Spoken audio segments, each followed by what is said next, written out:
Hi guys! Today I thought I'd show you 4 easy, no equipment needed exercises for your scapula. The exercises that I'll show you will help improve your posture. Yay, that's good, right? They'll also build muscle memory. So by doing these exercises, automatically your brain will remember, oh, this is how I hold myself when I do an invert. And it can help prevent shoulder injury. At the end of this little tutorial, I'll also demonstrate a basic invert with the proper placement of the scapula. One of the things I want to cover is a common mistake that pole dancers make. And instructors, we as instructors, we kind of compound the problem by the terms we use. So often we hear shoulders back and down. That's super duper common. And the problem with the shoulders back and down cue is people tend to over squeeze the scapula. So the student hears shoulder back and down, and they will pull the shoulders back and down, over squeezing.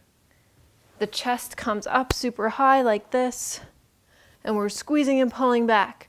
This is not actually what you want as far as a position when you're first inverting or when you're going into a spin or a hold. You want neutral scapula, not super squeezed tight into the spine scapula. So all of these exercises will be focusing on holding and maintaining a neutral scapula during the whole time.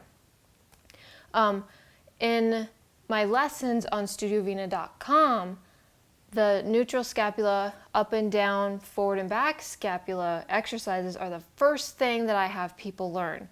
It's so important that before somebody does a pole climb, before somebody does a spin, they need to understand the role that the scapula plays. So this should help you guys out with that.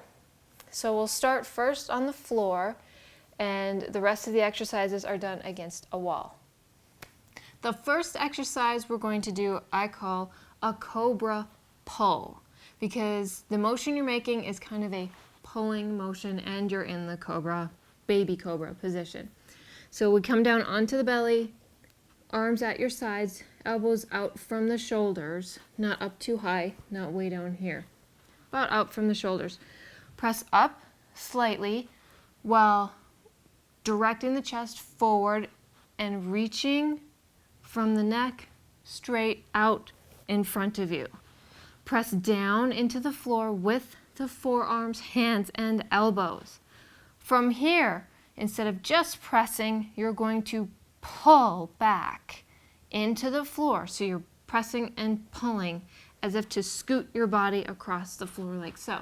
So pressing in and hold it and breathe. You can hold it for 30 to 60 seconds or whatever feels comfortable. Now we're ready to try these exercises against the wall, the last 3. So either from standing or from a seated crisscross applesauce position, you're going to scoot back against the wall in a way that allows you to touch the wall with your shoulder blades, the scapula. So it's super common, and this might be hard just to do this, okay?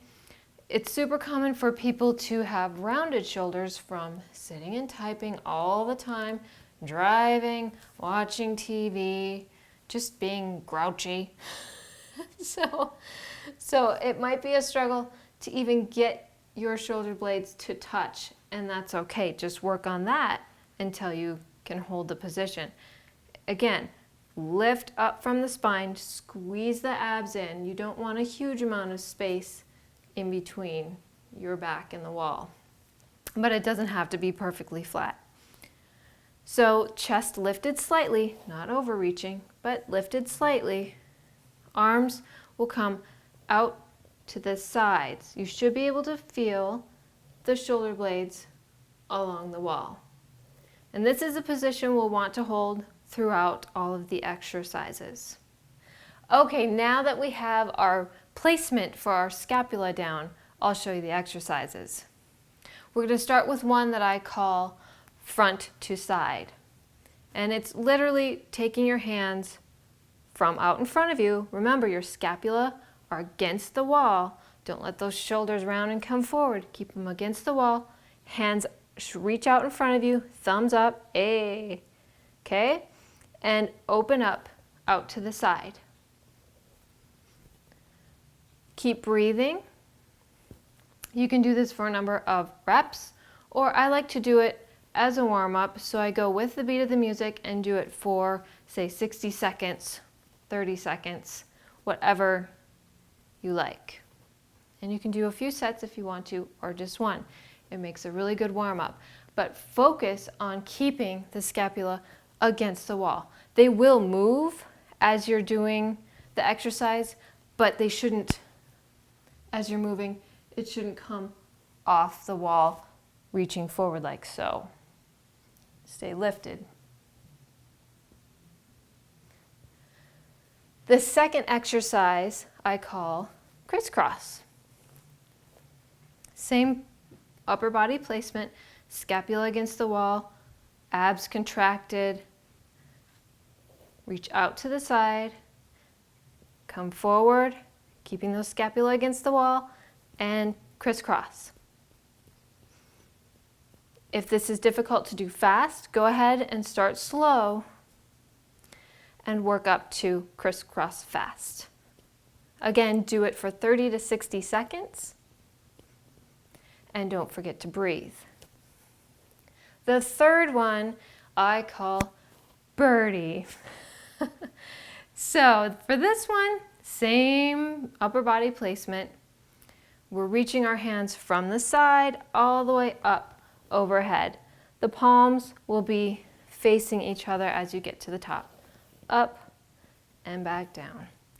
Again, the scapula is moving against the wall, but you shouldn't be pulling away from the wall. And that is the birdie. So again, as we're lifting, we're staying against the wall, not letting that shoulder round forward, pulling the scapula, keeping it engaged in neutral. Again, don't pinch it back. I think as pole dancers, we have a tendency to over-exaggerate and pinch back a whole lot more than a lot of other people. So watch that. Make sure that it's neutral. Now that you guys have a better concept of how your scapula moves and what a truly neutral scapula is, let's take a look at how it applies to a basic invert. First, I'll show you what not to do. So this is our shoulders back and down, over squeezing position.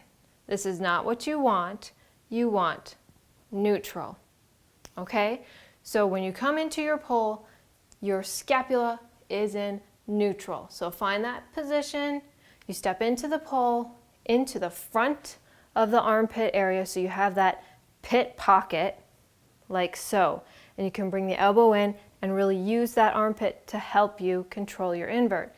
And then, because your arm is placed at shoulder height, you have a nice 90-degree angle, and it allows your bicep to contract, also aiding in the invert. So, neutral.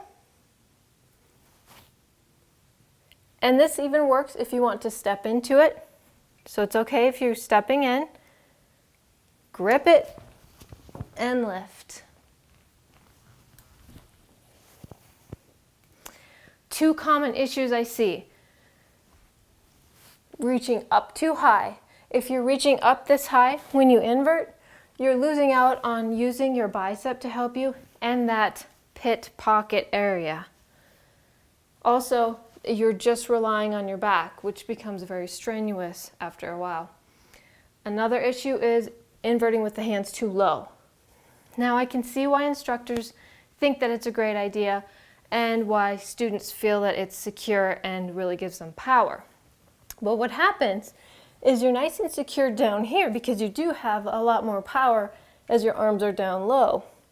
But as you come up into the inverted position, students who are not super strong yet tend to come up and then jerk down, which is really bad for the shoulders. So this is what tends to happen.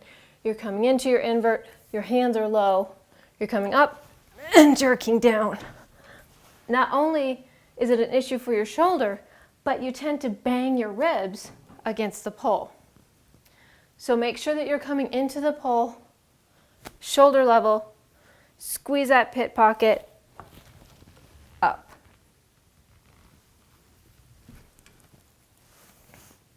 Hopefully you found these tips helpful, and I'll see you guys later. Bye. Hi guys. Today I'm going to show you 4